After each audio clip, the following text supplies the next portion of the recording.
and welcome to Ddfr. I am your host, Doomsday Ducks fan. Today we are going to talk about the Anaheim Ducks 3-1 loss to the St. Louis Blues on Sunday. I mean, this was a bad game. St. Louis got crushed by San Jose. I mentioned that in the last video. Then they turned around and lost to the Kings the night before. The night before, man. I don't know what this team was doing. This was tough, man. This was such a tough game to watch. The Ducks looked good, start the game, fell off again. That first goal, man, Gibson has zero chance on it. Gibson has zero chance. Killorn, just a really, really dumb play, turned it over right to a blue, and Gibson has zero chance pretty much on every single one of these goals. The second goal was a player on the back door on the power play. By the way, this goal was kind of the broadcaster's fault. Brian, I'm looking at you.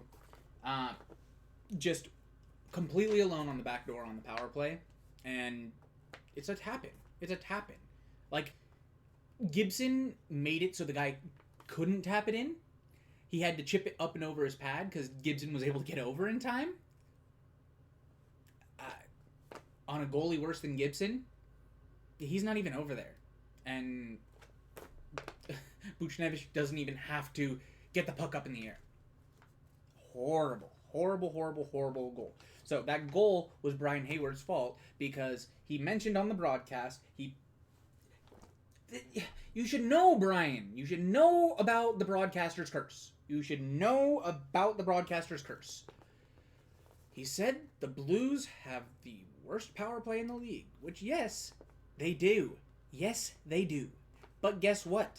If you mention that on the broadcast, likelihood is they're gonna score on the power play. That's called the broadcaster's curse. You see it all the time in the NFL where the broadcaster's like, well, he's made 12 in a row. This field goal kicker is automatic.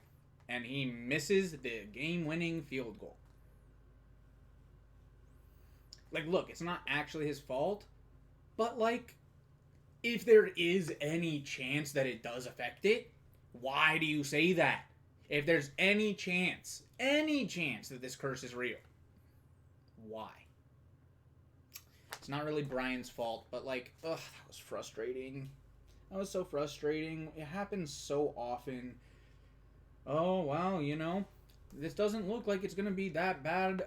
This looks like it's definitely going to be a good goal for the Ducks. On further review, the call is no goal on the ice. Brian, stop.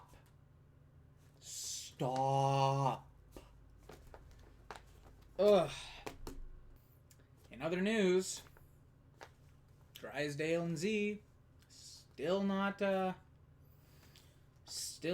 practicing, still injured. This team needs offense and they need it bad. Mason McTavish was the only goal scorer. It was a sick goal, man. Dude just walked in. Well, actually, no. What happened was he had a pass come to him from the corner. He tried to one-time it. His stick got hit before he could make contact with the puck. The puck gets jumbled in some feet. It pops out in front of him. He's able to just undress the goalie, Joel Hofer. And just easy goal. Up and underneath the crossbar. His hands were amazing. He trips over the goalie's skate at the end and just slides on his back for the victory celebration.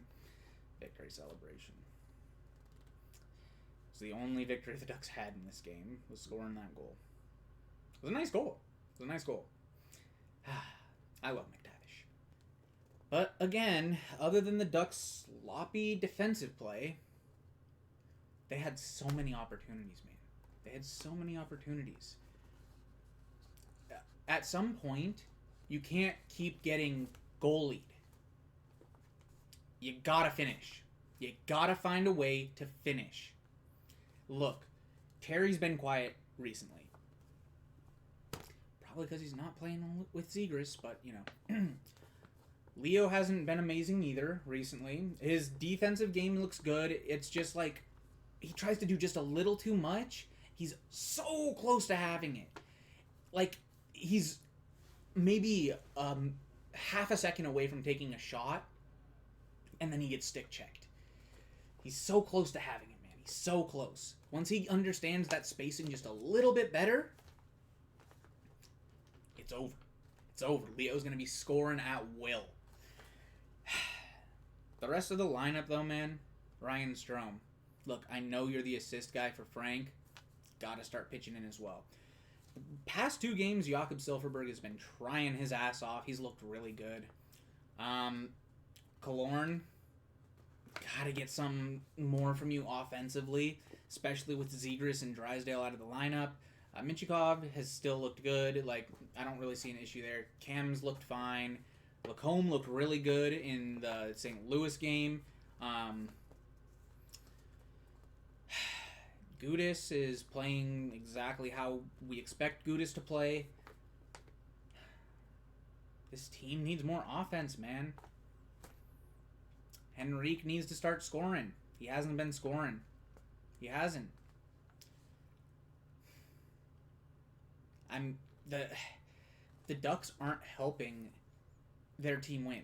Past 2 games, 2 goals. That's a goal per game, not 2 goals in each game. That's a goal in each game. I'm sorry.